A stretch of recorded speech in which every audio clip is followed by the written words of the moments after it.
The royal couple brought up the children with great affection. They gave them a good education. The two beautiful girls, by their noble qualities, good behavior, and intelligence, endeared themselves to one, and all grew to become ideal princes. Sita grew up and played in the palace of Janak Raj.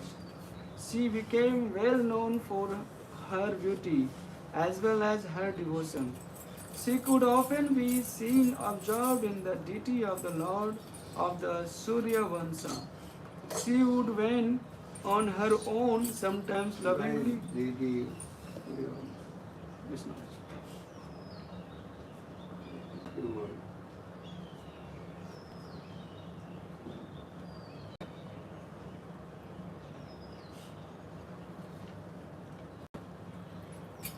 She would wane on her own, sometimes lovingly enact the pastimes of various forms of the Lord and release his pastimes. In this way, she revealed to those close to her that she was no ordinary young girl. Her fame, like her beauty, became well known, and soon it was time for her to be betrothed and then married. As with Kshatriya kings of those days, Janaka Raj organized that all the worthy kings and princes would come. There would be a challenge for her hand, and the victor would become her husband.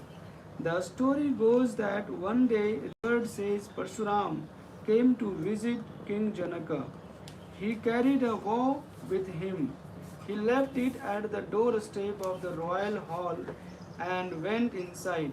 Sita saw the vow, ran to it, and began playing with it as if it was a play horse.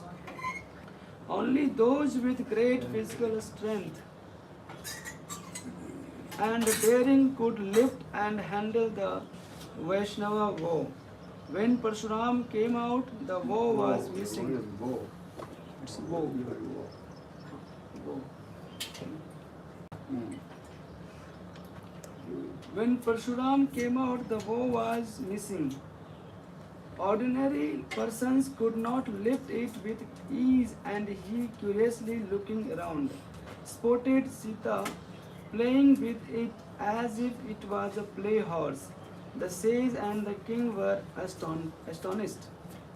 The great sage Parsuram, who is a partial incarnation, Satyavesh avatar of Vishnu, then blessed Sita and said to King Janaka, "My dear king, only a great and a strong person can wed this girl of such capacity. Arrange a Swayamvara, where the brides choose their spouses for their prowess for her, and let the most suitable person in the three worlds marry her." In course of time, Sita and Urmila attained maturity. King Janaka possessed the vow said to have been blessed by Lord Shiva. It was a great vow, and the king decided to marry off his daughter to one who could lift it and charge its arrow. He prepared for a Swayamvara. The challenge is sent out. The man who concludes the Shiva vow weds Sita. And so all manner of qualified princes and vanevals came from all over the world. But how to find such a heroic young man to wed such a girl? Many noble princes from several kingdoms came aspiring for the hand of the beautiful damsel Sita. But they were awed by the mighty woe, and saluting it turned away. Says Vishwamitra, accompanied by his disciples Rama and Lakshmana, arrived at Mithila. The princes, son of renowned King Dasrath, had conquered many demons, Rakshasas. King Janaka felt glad at their arrival. Vishwamitra told Rama, "Dear Ramchandra, pray to Lord Shiva and take to the vow." Sri Rama bowed to Vishwamitra and offered his respects. He then prayed for the grace of Lord Shiva. bent and raised the bow with ease and thrust an arrow. As he went the bow, it broke. Sita Devi came and garlanded him and accepted him as her husband. The news reached King Dasrath, who rushed to Mithila with his entourage. The marriage of Rama and Sita Devi was solemnized in a grand manner. After this event, Dasrath spent many happy years ruling the kingdom. Old age gradually crept on and he decided to retire. He naturally thought of handing over the reins of the kingdom to his eldest son Rama. He wanted to spend the rest of his life in meditation. Away from the worries of physical life, he consulted his elderly priests and decided on the day of Sri Rama's installation on the royal throne. The king was very joyful on the auspicious day.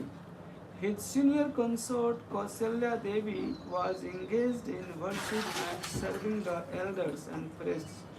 People in the kingdom were rejoicing and eagerly looked forward to the coming coronation. King Dasratha's third consort was Kaikeyi. She too was very affectionate towards Rama, but carried away by the advice of her maid Mantra. She, Kaikeyi.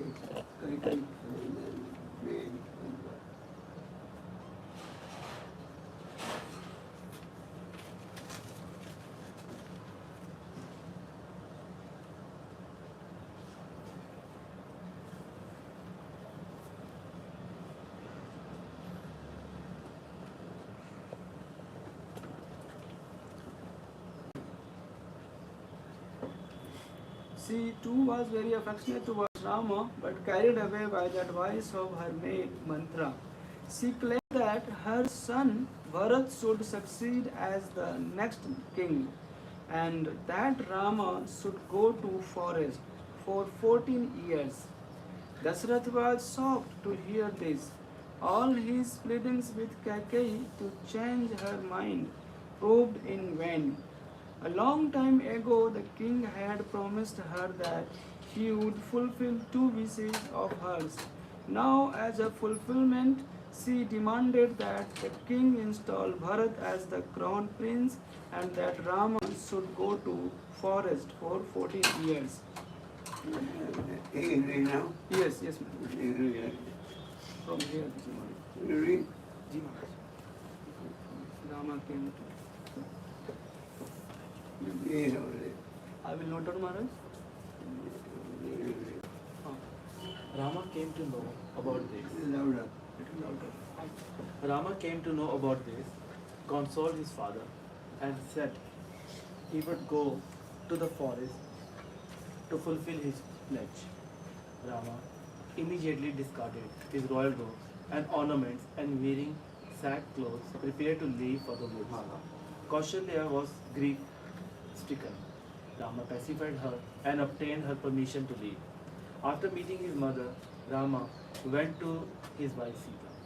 She was then bubbling with joy at the impending coronation of her husband and was performing worship for his good. She was giving away doles and offerings. Looking at Sita's joy and celebration, Rama felt it painful to inform her that he would not be crowned and he would be leaving for the jungle.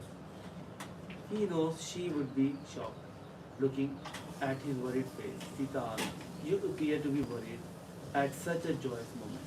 What is the matter? Did anything untoward happen?" She gently wiped the sweat on the face with the edge of her sari.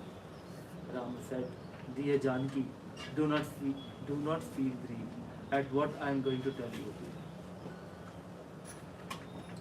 I have to leave the capital for a distinct place.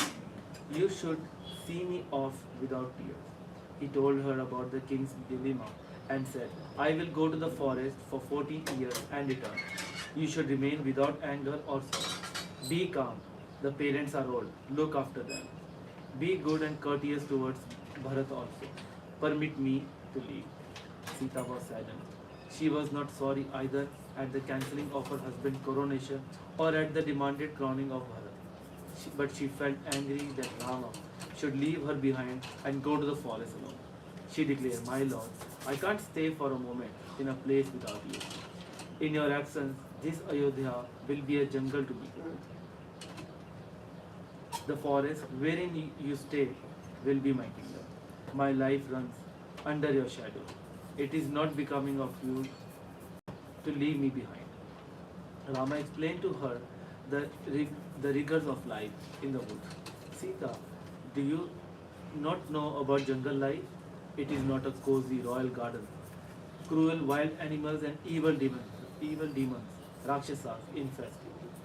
You hear ferocious voices. You have to live on the roots and wild fruits.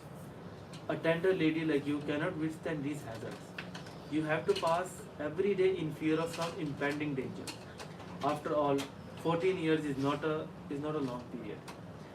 Sita would not listen to his pleadings. She insisted, "Whether it is jungle or town, it is my duty to be with you. I do not care for comforts here. I am not afraid of the difficulties we may encounter in the forest. You are such a lion of a man. Can't you protect me there?" Tears rolled down her eyes. Rama eventually had to agree with her. "Sita, if you are with me, any jungle is heaven. Let it be as you desire. Prepare to leave." Sita happily made preparations for the sojourn. Rama's younger brother Lakshmana also insisted that he would accompany them. Rama had to acquiesce. Deciding to stay at Chitrakoot mountain, the three some left and reached their destination. From Chitrakoot,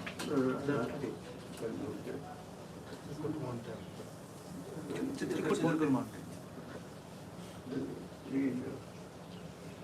From Chitrakoot, the three went Dandakaranya forest. The sages of Dandakaranya received them with regard and affection. They told Rama that evil Rakshasas and wild animals had been harassing them and sought his help to relieve them from these troubles and protect them. Rama, by nature, was compassionate.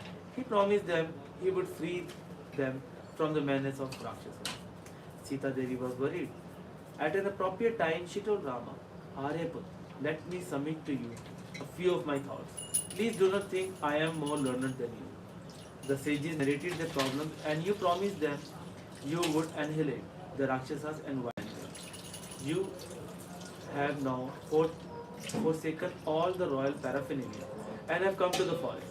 Now you have to live like an ascetic and should not carry weapons.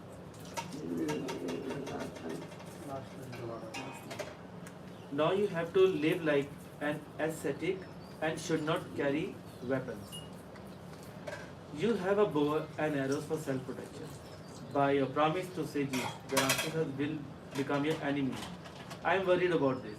We cannot say what danger might hit us at any time. And also, it is just to kill wild animals and Rakshasas who have not harmed us in any way. Hatred without reason may result in danger. Please think it over. Rama patiently listened to Sita's word and said, "Devi, listen. We are Kshatriyas by birth, and no time is objectionable for us to punish the evildoers. Can the Rakshasas attack innocent sages and devour them? Punishing them and protecting the innocent is our dharma, sacred duty. Your thoughts deserve consideration.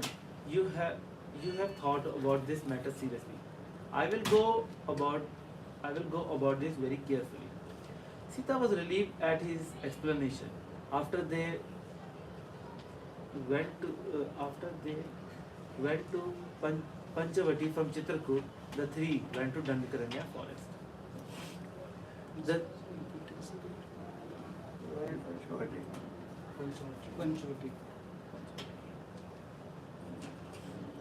The sages of Dandakaranya received them with regard and affection. They told Rama that evil Rakshasas and wild animals.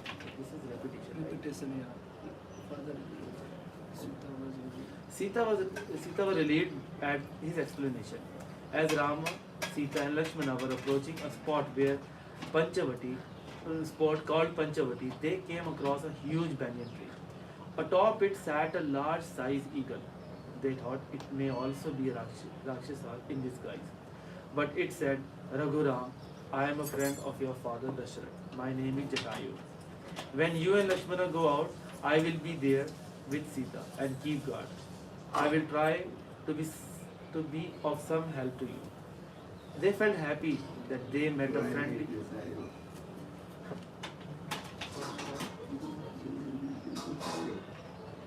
Jatayu.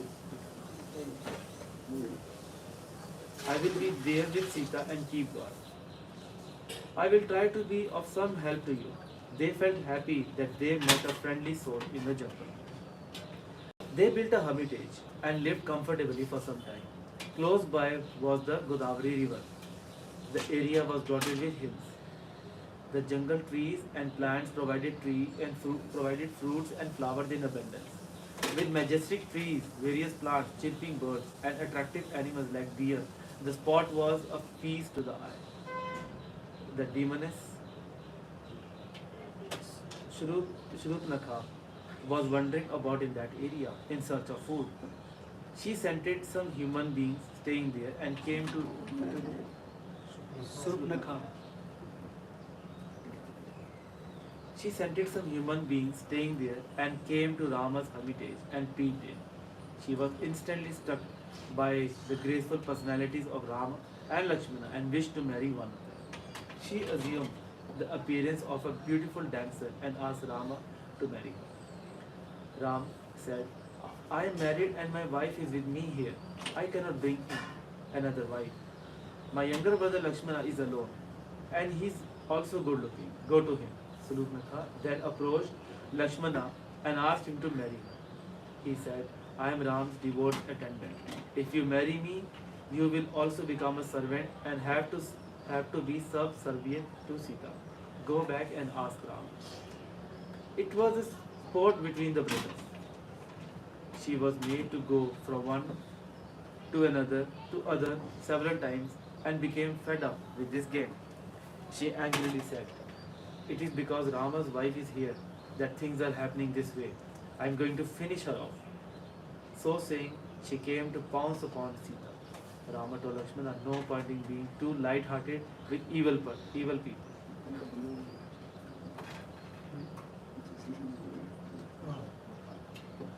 No point in being too light-hearted with evil people. Punish her and drive her away. Thereupon Lakshmana went and cut off her ears, nose and breast. Thus drove her away. Surupnakha, apart from physical pain, felt humiliated and ran away, growling loudly. She was the sister of Ravana, the king of Lanka, a man endowed with immense prowess. Another demon, Khara, who ruled over Jansthan, where Rama's hermitage was located, was Ravana's younger brother. Surupnakha went to Khara and told him of her humiliation. He became wild and with anger and accompanied by a large army came to attack Rama and Lakshmana. But Rama's powerful arrows annihilated the enemy's force. The sages of the forest extolled Rama. Sita was very happy, but a nagging worry continued to haunt her. Surupnakha then went to Lanka and wailed before Ravana. She narrated her humiliation and the defeat of Khara and his army. She also told him about Sita's beauty. Ravana felt sad. Anger welled up in him. Should a sister of such a hero as himself suffer such humiliation? Hearing her description of Sita's beauty, an evil thought entered his mind that he should abduct Sita. Ravana thought of many ways and finally decided to seek the assistance of Marich, who was his relative. Marich shivered at the mention of Rama. He explained to Ravana about the fury of Rama's arrow. He advised Ravana to abduct Sita is a bad idea. Forget it. But Ravana was insistent. If you do not listen to me, your life will be finished. He threatened Marich, who then realized that any amount of advice to Ravana would be futile. Ravana's plan was to see that Rama and Lakshmana would be lured away from hermitage. He could then go there and kidnap Sita. He conceived a plan and Marich was asked to execute it. Marich assumed a guise of a lovely golden deer and moved about in the presence of Sita. Sighting it, Sita told Rama, "Look at this beautiful deer. If we can catch it, will it not be an ornament to Ayodhya?" Lakshmana said, "It is not a real deer. It looks artificial. Let us not be fooled by some tricks of Rakshasas." But Rama wished to fulfill Sita's desire and proceeded to follow the golden deer. However, Rama could not easily catch the deer. In pursuit, it took him far away from the residence. Finally, tired and angry, Rama struck it with an arrow. As he lay dying, Marish cried out, "Hey Lakshman, ha Sita," was imitating Rama's voice. Sita was worried at Rama's not returning early. When heard his cry, she entreated Lakshmana to go out and find whether Rama is in danger and needed protection. Lakshmana tried to console her and said, "My brother is the protector of the world. What danger can affect him? There is no need for anyone to go to his aid. These are all Rakshasas' tricks." But Sita did not think so. She became angry and denounced Lakshmana. "Thus, you have come with us with some object of personal benefit. When your elder brother is facing danger, you are wasting time here. I do not approve of your designs." Lakshmana could not tolerate this insinuation. He was worried about the welfare of Sita if he went away, leaving her alone. He invoked the demigods, devas of the forest, and protracted the ashram by placing the rekha line around it. Placing the rekha line around it. Then, offering respects before Sita, he reluctantly left the place. Meanwhile, taking advantage of Lakshmana and Rama's absence, a sannyasi monk arrived at Rama's hut. He wore saffron robes, had tied his hair into a top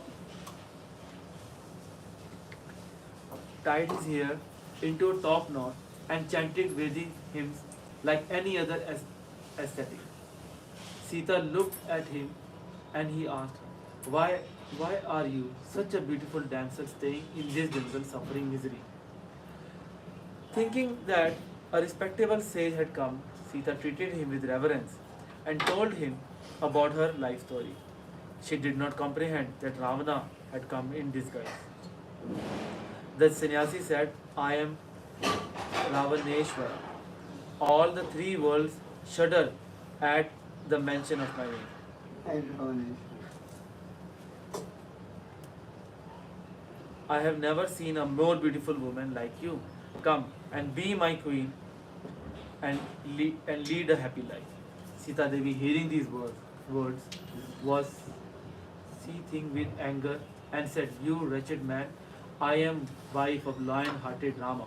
If you touch me, you will be touching fire." In spite of her entreaties, Ravana would not relent. He carried her to his chariot even as she was denouncing him and praying for her protection. Jatayu, who was sleeping atop a tree,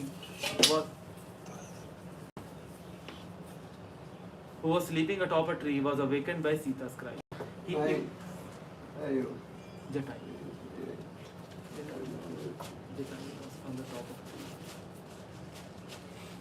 tree. He immediately jumped forward and attacked Ravana's chariot, killed the driver and damaged it considerably. Enraged, Ravana lashed at Jatayu and cut off his wings. Sita was saddened to see Jatayu fall to the ground mortally wounded. Carrying Sita, Ravana flew away in the sky towards Lanka. As soon as Rama heard Marich's cry, he felt that something was wrong. He hurriedly retreated and met Lakshmana on the way back. Rama's suspicions grew and sensing something bad, asked Lakshmana, "Brother, what is this? Why have you come?" What about Sita's welfare? What could happen to her by the time we get back to our place? May we see her again alive? They rushed to the hermitage and Rama cried out, Devi, Janki, where are you? There was no answer. The ashram was empty. Rama searched around to no avail. He wandered, uttering Sita's name all over the place. Oh trees, birds, animals, can't you tell me about Sita's whereabouts? At one spot, Rama found a bunch of flowers Sita had brought. Nearby lay Jatayu, injured and in agony. It seemed as if the bird was struggling to keep alive, only to inform Sri Rama about the abduction of Sita. It said, Raghuram, Ravana, the king of Lanka, has abducted Sita Devi. I fought him to protect her, but he beat me. With these words, the bird died. Rama and Lakshmana, full of grief, conducted the last rites of Jatayu in accordance with the tradition. Ravana brought Sita to Lanka. He showed her his palace and riches. He showed her his Rakshasa army. He told her, Look, look here. Rama cannot come here. Forget him. There is no one more heroic and rich than I am. Become my queen and lead a happy life. Sita did not want even to talk to him. She held a blade of grass before her and looking at it said, Ravana, you have carried me to this place stealthily when Rama was not present. If he was there at that time, you would have been destroyed. It looks as if your life is now ended. Ravana was enraged. He kept her in the Ashoka garden and engaged demonices to guard. Rama and Lakshmana proceeded in search of Sita. Wandering all around, they arrived at Mukha hill. Sighting them from atop the hill, Sugriva, king of monkeys, sent his minister Anjanaya, Hanuman, to meet him and bring them to him. His elder brother Vali, who also kept Sugriva's wife for himself, had deported Sugriva from his land. Sugriva narrated his vows to Rama and sought his help. In turn, Rama told him about his own. Both pledged to him each other, pledged to help each other. They declared their friendship in front of fire god Agni, sacred fire. Rama killed Vali and installed Sugriva on the throne. Sugriva sent his soldiers to all corners of country to search for Sita. Rama called Anjaneya Hanuman and told him, Dear son of Vayu, wind, I feel that you will succeed in your mission. You are only one able to reach her. Go forth and meet Sita. Tell her about our welfare. As a sign of recognition, give her this ring. He blessed and sent him. The armies of Vanaras, monkeys and deers reached the seashore. They thought to themselves how to cross the vast sea. No one has only to fly. Who is capable of it? They all agreed that only Hanuman possessed the prowess to undertake the task. Thus Anjaneya embarked on his voyage of a distance of 100 yojanas. With the speed of wind and reached Lanka, he went to Ravana's palace.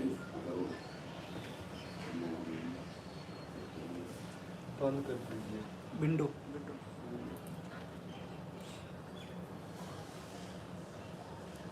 Thus Anjaneya embarked on his voyage of a distance of 100 yojanas with the speed of wind and reached Lanka. He went to Ravana's palace, searched around and found Sita at Ashokvan. Sita sat under a shimshuka tree, pale and weary looking, and wearing a worn-out sari. She was sitting there on the floor crying. She was pleading, Oh Ramachandra, can't you see my plight? Can I be so lucky as to see you again? Ugly looking demonesses around pressed on. Forget Ram, marry the heroic, wealthy Ravana. If you please him, you can lead a life of luxury. If you refuse, you will be finished. But Sita sternly told them, I will never think of any other man, even in my dreams. Rich or poor, my life is only with Rama. I will not touch any other being, even with my left foot. Sitting on the branches of a nearby tree, Anjaneya saw all and heard these words. In the morning, Ravana, accompanied by his harem, came there. Ravana said, Sita, why are you suffering like this? Without good food and clothing, I am the king of three worlds. My palace, riches, opulence, everything will be yours. Come to the palace. One does not know whether Rama, living in the jungle like a hermit, is alive or dead. Forget him. Addressing the blade of glass, addressing the blade of grass before her, Sita said, I am Rama's wife. Whether he is rich or poor, my place is with Rama and nowhere else. I do not even want to look at you. By bringing me here, you are ruining yourself and your family. Though Ravana continued to persuade Sita, he was insulted by her as a coward and evil man. He was angered and dashed forward with fury, saying he would kill her. He was held back by one of his wives, Dhanya Malini. He told Sita, I will give you 2 months time. If you do not change your mind, I will kill you. So saying, he went away. After he left, the demoness began to harass Sita, who was now thinking of almost ending her life. Before these, before these devils devoured her. An old demoness, Trijita, checked her associates and told them about a bad dream she had. Do not harass Sita. She is the purest wife. Lanka is now faced with great danger. Ask her pardon. Then they left off harassing her. Hanuman came down from the treetop and stood before Sita, singing the praise of Ram. Sita, surprised, feared that this too might be a ruse of Ravana. But Hanuman assured her and revealed his real self. He gave her the ring given by Rama as a sign of recognition and told her about the welfare of his brothers. Sita felt relieved. She reverently touched her eyes with the ring.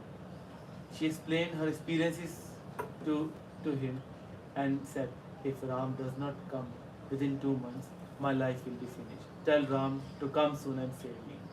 Hanuman said, Oh mother, why should we wait that long? I can carry you on my shoulders and fly to Rama now itself. But Sita did not agree and said, Anjaneya, it is Rama's duty. That duty should not be interfered with. I will suffer all the hardship here till he comes. Give this to him as a sign of recognition. So saying, she gave Hanuman a chudamani, crest jewel she was wearing, and blessed him. Anjaneya returned. Then Rama, accompanied by the army of monkeys, immediately proceeded towards Lanka. A bridge was built across the sea. The armies of Rama and Ravana fought a fierce battle. Ravana was also a man of extraordinary prowess. His sons Indrajit, younger brother Kumbhakara, commander Prahastha, were all great warriors and fought determinedly. However, Rama, these two lines, the armies of Rama and Ravana fought a fierce battle. Ravana was also a man of extraordinary prowess.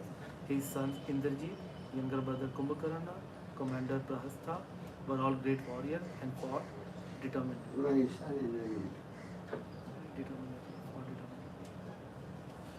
However, Ravana's army was last defeated. After the fall of Indrajit, Kumbhakarna and many others who died in the battle, still Ravana would not relent. Finally, he faced Rama directly. It was a long fight, ending in death of Ravana. Rama installed Vibhishana, a younger brother of Ravana, as a king of Lanka. After that, at Rama's asking, Vibhishana brought Sita to Rama. Mother Sita had spent all her days in worshipping Rama in her mind. She had patiently withstood Ravana's insult and threats. the how the howlings of the demonesses, and other humiliation. She waited long for Rama to come, conquer Ravana, and free her. Rama won the battle, and Ravana died, but happiness eluded Sita. Vibhishana brought Sita in a palanquin. Armies of Sugriva and Vibhishana stood in attendance. Sita Devi stepped down and going to Rama exclaimed,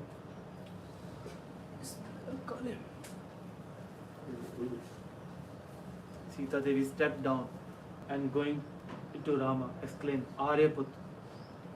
She was so overcome with emotion that words failed her. Rama told Sita, good woman, you are now free. As a matter of my duty, I came to rescue you. It is not because of my passion towards you. You have been with Rakshasas for a year. I cannot accept you as my wife as before. You are now free. Go anywhere you like and live. Rama's forest sojourn ended by then. He and others reached Ayodhya flying in Pushpaka Viman. Bharat and the citizens accorded a grand welcome to Rama. Everybody was filled with happiness. Pushpaka Viman. All were talking about Sita. Already preparation for Rama coronation were complete. He was ceremonially crowned the king. The fire ordeal. Can such a kind-hearted soul as Rama speak so cruelly? Sita could not believe her ears. This is a great test for me. All right, if my husband rejects me, what should I leave? I will sacrifice this body to Agni. She decided and asked Lakshmana to prepare a fire. Lakshmana became ferocious and stared at Rama. Sugriva and others stood shocked. Rama stood like a rock. With tears in his eyes, Lakshmana prepared the fire. Sita bowed to her husband and said, O fire god Agni, if I am pure, unsullied and faithful to my husband, protect me. So saying, she walked into the flames. All were shocked and the women present wailed. But the fire subsided. God Agni stepped out carrying Sita. He told Rama, she is absolutely pure. How can you suspect her? Here, accept this pure and fine woman. Bugles blew. Flowers were showered on them. Rama then said, I knew Sita is pure. Still, I had to do this so that people should not say something bad later. He gladly welcomed Sita. On the occasion, Lord Rama dressed himself like an ordinary person and began wandering within Ayodhya to understand what impression the citizens had of him. By chance, one night, Rama heard a man talking to his wife, who had gone to another man's house. In the course of rebuking his wife, the man spoke detrimentally about the character of Sita Devi, saying that he, the husband, is not like Rama, who allows his wife to come back after staying at another's house. Rama immediately returned home, and fearing such rumors, he externally decided to give up the company of Sita Devi. He sent her away to the ashrama of Valmiki Muni. Sita, who was pregnant at that time, later gave birth to two sons named Lava and Kush. Lord Rama continued to perform many sacrifices during his ruling Ayodhya. At one such sacrifice, some 15 years later, two boys came to the arena of sacrifice while Rama was sitting on his asana. Valmiki had taught the boys the whole poem of Ramayana and had put the story to a very beautiful and melodious swara tune. Valmiki accompanied the two boys, asked Rama's permission so the boys could recite his poem. Rama gave permission and the boys commenced in perfect unison, maybe perfect union. Shri Ramachandra Bhagwan was deeply stirred by the depth of knowledge of him and his pastime. Night after night the recital continued until he came to Sita's abandonment to Valmiki ashram. Rama was then convinced that they were his very own sons, born to Mother Sita. He sent word to Valmiki that he should come with Sita and vow for her purity and faithfulness.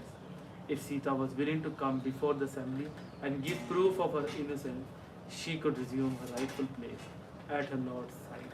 Everyone agreed, and the next day Srimati Sita Devi came.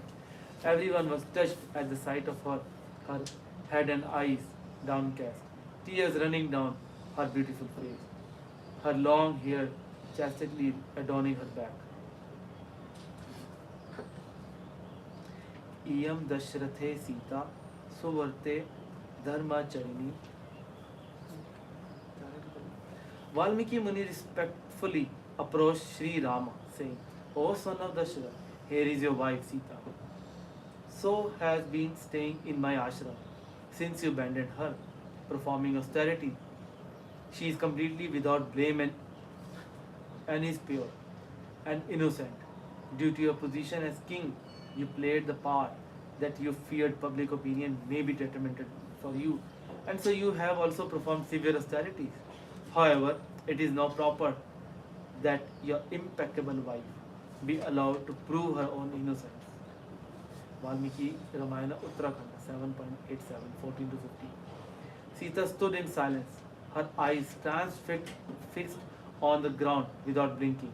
With folded hands, she said, If Rama has always been foremost in my heart, then may my mother earth Bhumi herself deliver me.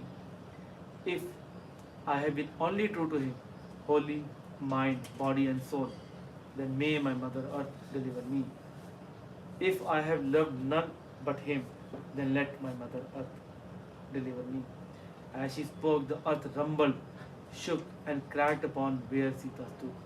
Srimati Bhumi Devi, Mother Earth personified, then appeared seated on the throne of incredible natural earthly opulence, surrounded by Naga snake, and she invited Sita to take her seat alongside her. Sita, entrusting her children to Valmiki, ascended the throne supported by Naga, adorned with fiery eyes and jewels on her back. There seated beside her mother Bhumi, and Sita disappeared from sight. The earth closed up, leaving not so much as a furrow on the surface, as thought nothing had happened. Shripad Madhvacharya, Mahabharata, he relates that beautiful Sita Devi seemingly entered into the earth, though actually she always remained with Lord Rama. Just as the sun rays are always with sun, remembering Sri Ram, true to his vow of Ekapatni, never accepted any woman other than Sita. Next to him, on his asana, he kept a golden deity of Sita Devi for some time, performing sacrifices for 13,000 years. At the end of his period, Agastya Muni and many demigods and sages approached the Lord and reminded him that his pastime on earth had now been fulfilled and he should now return to Vaikuntha. Lord Rama performed Achaman, sipping water and reciting mantras once, twice, thrice.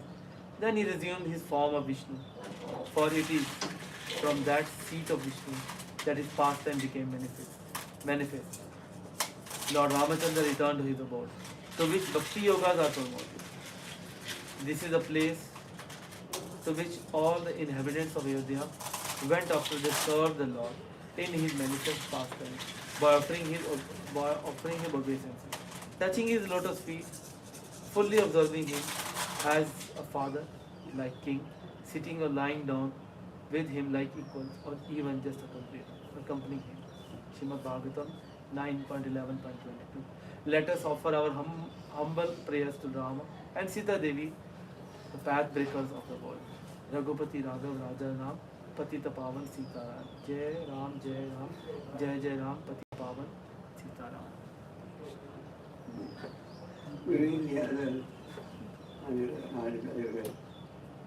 Another article.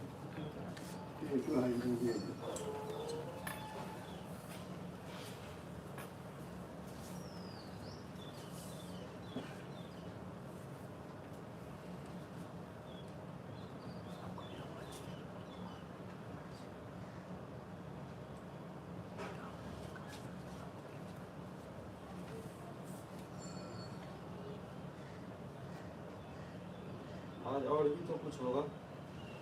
हाँ, जानवा देवी का है। जानवा देवी हाँ, जन्मा माता गोस्वामी धर्मा माता गोस्वामी का उसमें किताब है वो पढ़े एक वैष्णव सॉन्ग का था, उसमें कर दूँ? बुक से उसका बहुत लंबा है मधु पंडित disappearance. बात सर आज मधु पंडित डिसअपेरेंस डे है, Shrimati Janwa Devi appearance day.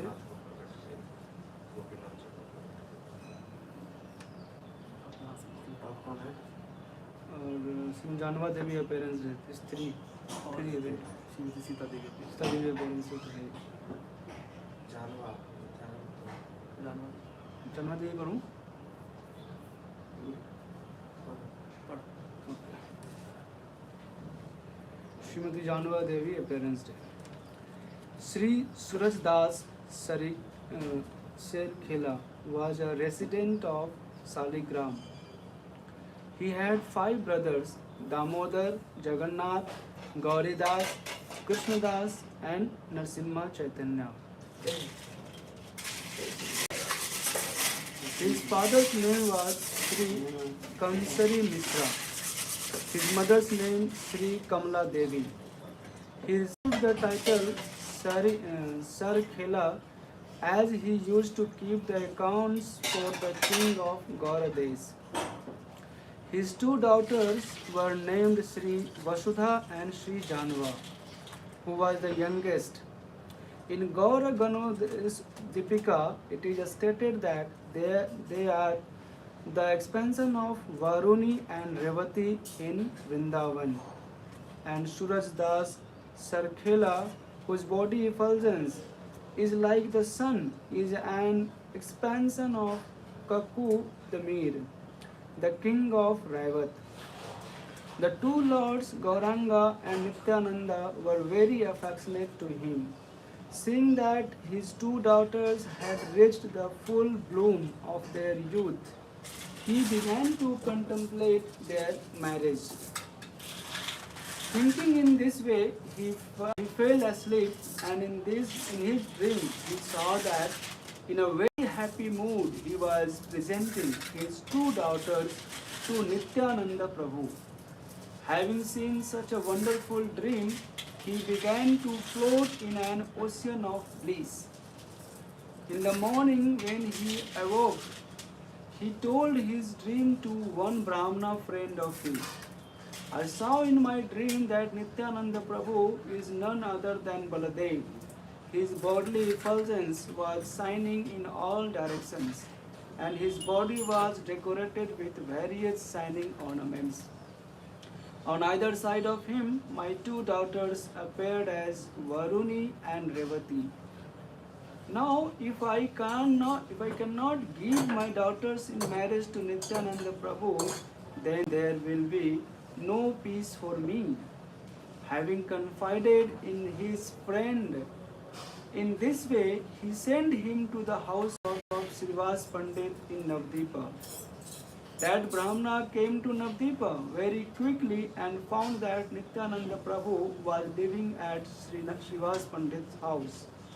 The Brahmana explained everything in detail to Srivas Pandit, who later at the proper time divulged all of his news to Nityananda Prabhu.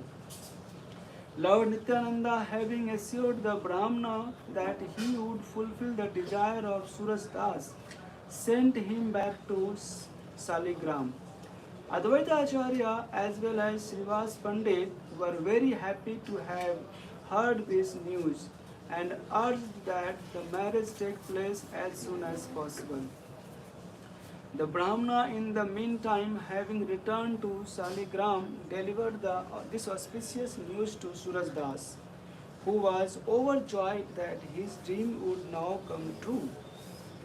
In the village of Borgachi lived the son of Raja Harihora, Sri Krishna Das, who was a very dear devotee of Nityananda Prabhu. He offered to wear all of the expenses for the wedding and to have it conducted at his house. With this in mind, he requested Nityananda Prabhu to kindly come to his time कितना है? Time 6:55. 6:55. With this in mind, he requested Nityananda Prabhu to kindly come to his house, and after bringing him there, he began to make the necessary 655.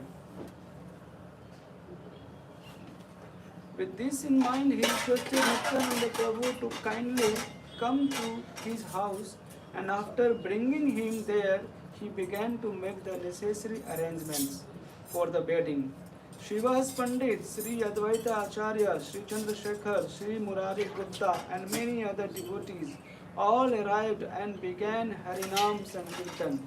Suraj Das Pandit's brother Sri Krishna Das soon arrived at Bordachi, and they, Nityananda Prabhu and the other devotees, accompanied him to Shaligram.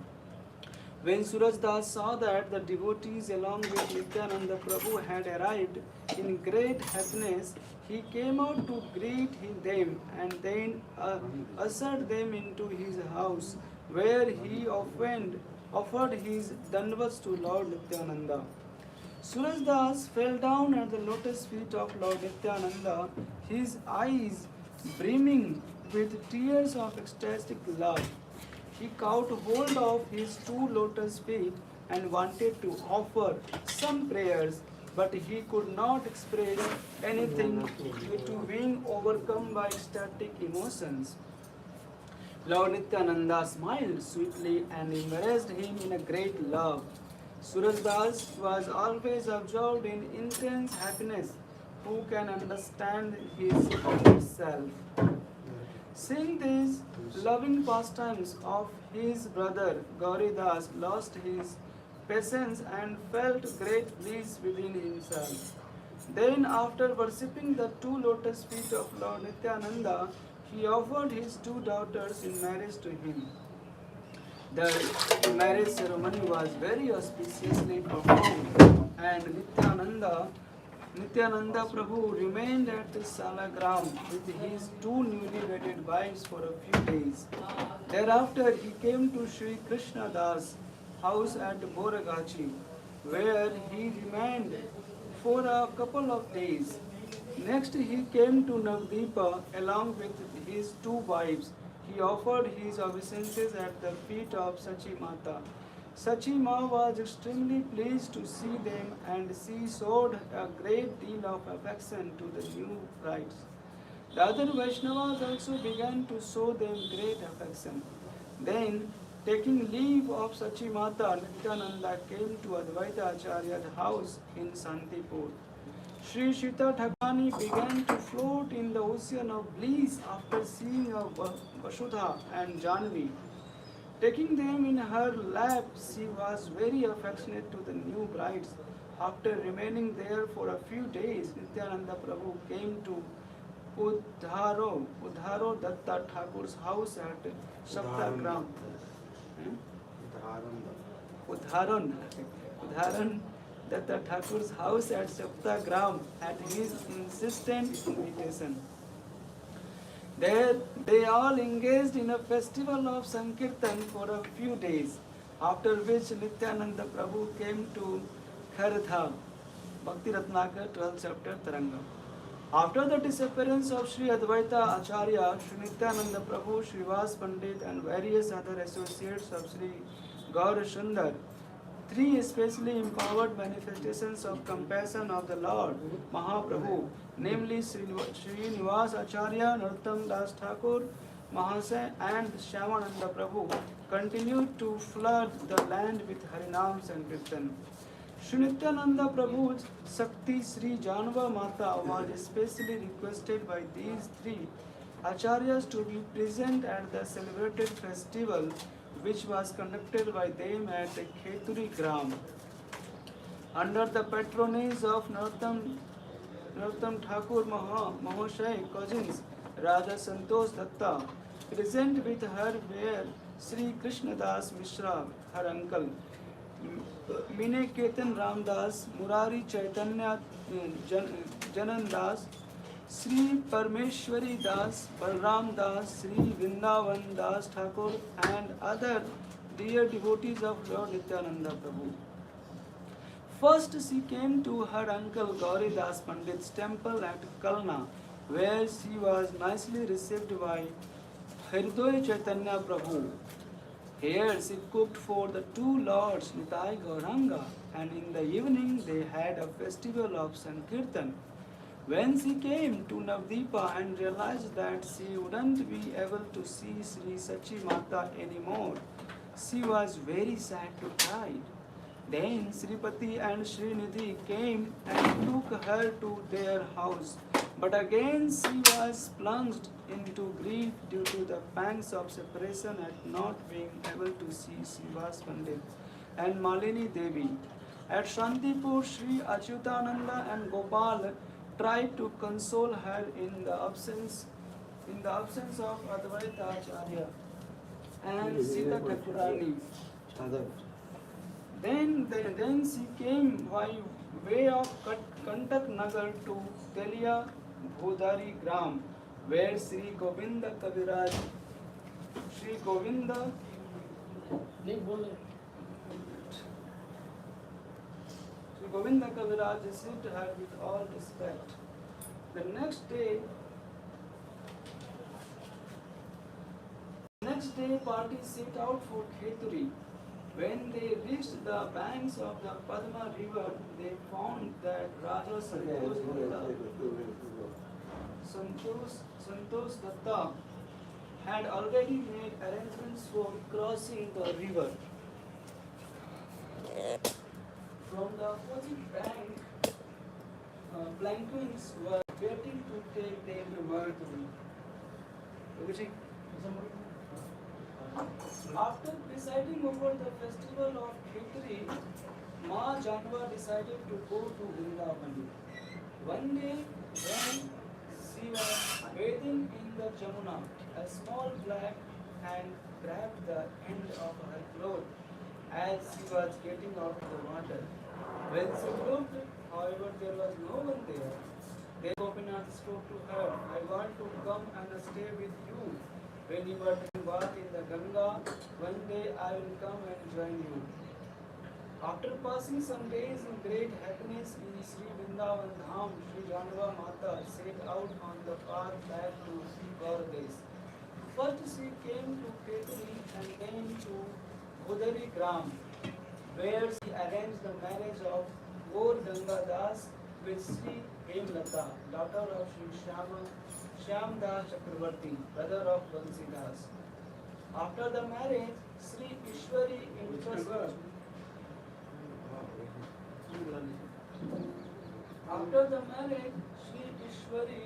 entrusted the worship of Shyam Sundarji to Gauranga Das. Then she came to Ekachakra, the birthplace of her worshipable Lord. From there she passed through Kantak Nagar, Jaji Gram, Navdeepa, Ambika, Tarna, Sapta Gram, before finally arriving back at Kharadaha. As she was bathing in the Ganges, one day something touched her body in the water. Then she lifted that object out of the water and beheld the enchanting form of Sri Gopinathji. While tears of love streamed from her eyes, this deity is at present being worshipped by the descendant of Ganga Devi, the daughter of Nityananda Prabhu. In Delhi. Where were you? Yes, Manas. I'm going to join you. My sister's marriage is there, Manas. And after that, just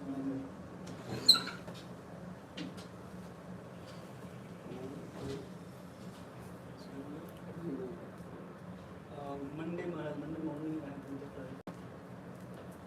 Monday is also off day.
कुछ मरा नहीं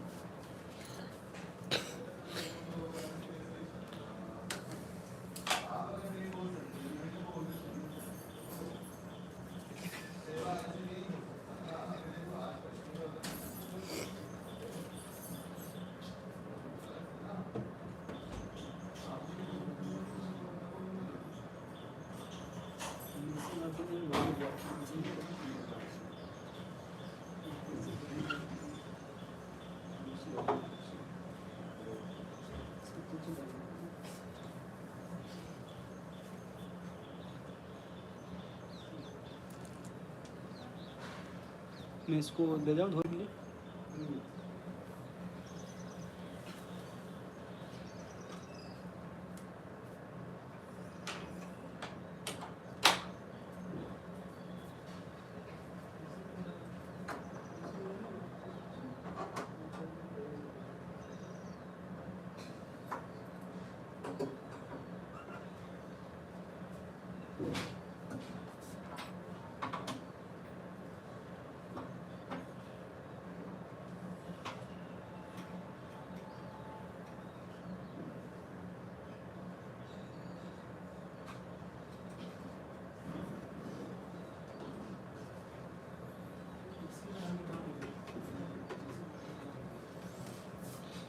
अरे तुल अभी लेके गए थे ना कपड़ा उसमें अच्छा, टॉवेल है उसमें वाइट वाला। हाँ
मोटा मोटा मरना चले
ये निकाल लो। उसमें रख दो कप।